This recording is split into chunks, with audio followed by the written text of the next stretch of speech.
ओम नमः शिवाय। नज़र उतारने की घरेलू वशीकरण विधि।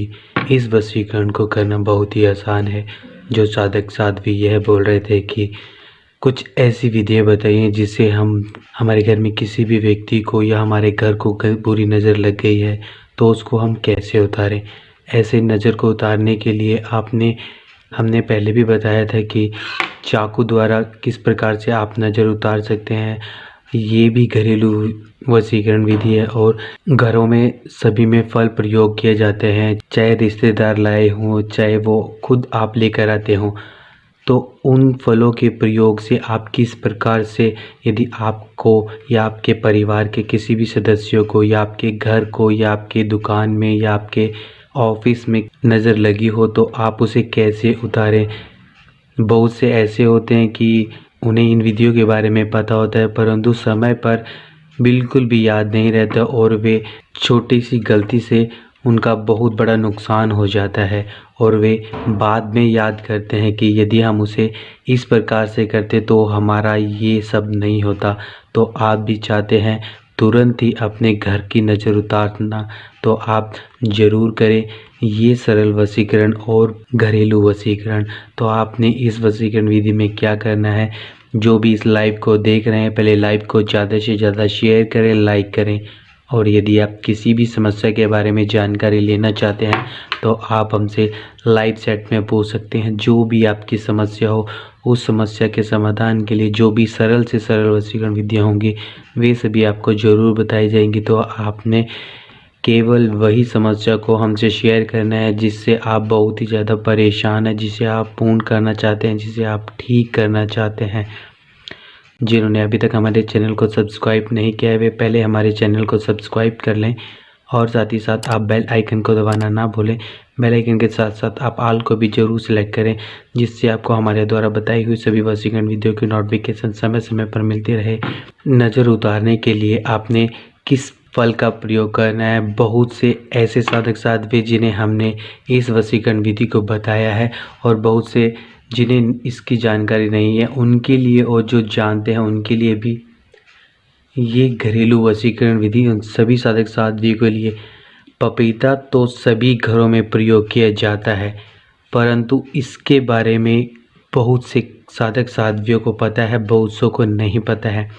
तो आपने क्या करना है, जो आप पपीता लेकर आते हैं उस पपीते को आप खाते हैं और उसके बाद उसे डस्टबिन में फेंक देते हैं। तो आपने ऐसा नहीं करना है। जब भी आप पपीता लेकर आएँ और आप उसको काट कर जब आप अच्छे से खा लेते हैं और उसमें जो बीज आता है आप देख सकते हैं इस प्रकार से जो बीज होता है इस बीज को सभी डस्टबिन में फेंक देते हैं। तो आपने इन बीज का प्रयोग करना है।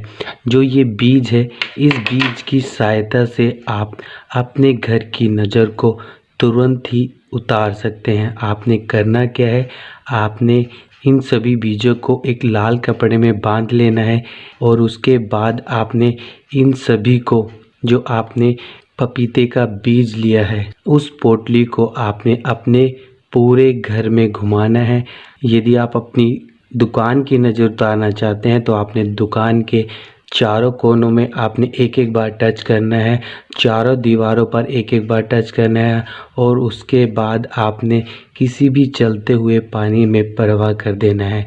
आप देखेंगे ये विधि करने के बाद ये छोटे से जिसको आप डस्टबिन में फेंक देते हैं ये बीज किस प्रकार से अपना चमत्कार दिखाते हैं। तो आप चाहते हैं कि तुरंत ही आप अपने घर की, अपनी दुकान की, अपने ऑफिस की आप नज़र उतारना तो आप इस घरेलू वशीकरण विधि का ज़रूर प्रयोग करें और तुरंत ही आप उस नज़र को उतार सकते हैं।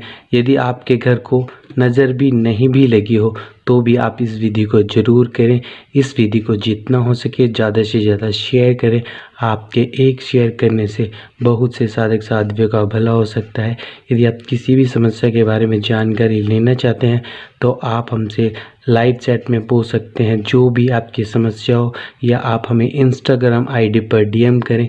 जो भी आपकी समस्या होगी उस समस्या के समाधान के लिए जो भी सरल से सरल वशीकरण विधियाँ होंगी वे सभी आपको ज़रूर बताई जाएंगी। आपने केवल एक पपीता लेना है। ये पपीता सभी प्रयोग करते हैं अपने घर में, बच्चों के लिए, बुज़ुर्गों के लिए, अपने लिए, क्योंकि पपीता सभी बहुत ही पसंद करके खाते हैं। और जो बीज होता है उस बीज का आपने नज़र उतारने के लिए प्रयोग करना है। जिन भी साधक साध्वियों को इस विधि के बारे में जानकारी भी नहीं भी हो तो भी आपने उन सभी साधक साध्वियों को, अपने मित्रों को, अपने परिवार के सदस्यों को या आपके रिश्तेदार हैं जिन्हें नहीं पता है उन्हें आप ज़रूर बताएं, क्योंकि आपके एक व्यक्ति के भला करने से आपके कार्य में आ रही रुकावटों को आप बहुत ही आसानी से ठीक कर सकते हैं। ये सब नहीं पता होता कि आपके ये छोटे छोटे कार्य करने से, किसी दूसरे का भला करने से जब आपके ऊपर कोई कष्ट आ रहा होता है तो ये छोटी छोटी भलाइयाँ आपके काम आती हैं। तो आप भी चाहते हैं किसी का भला, तो आप इस वीडियो को नहीं तो आप खुद इस विधि के बारे में ज़रूर बताएं। आप यदि एक व्यक्ति का भला करते हैं तो आपके किसी भी कार्य में कभी भी रुकावट नहीं आएगी। सभी साधक साध्वी इस विधि को जितना हो सके ज़्यादा से ज़्यादा शेयर करें, लाइक करें। और यदि आप किसी भी समस्या के बारे में जानकारी लेना चाहते हैं तो आप हमसे लाइव चैट में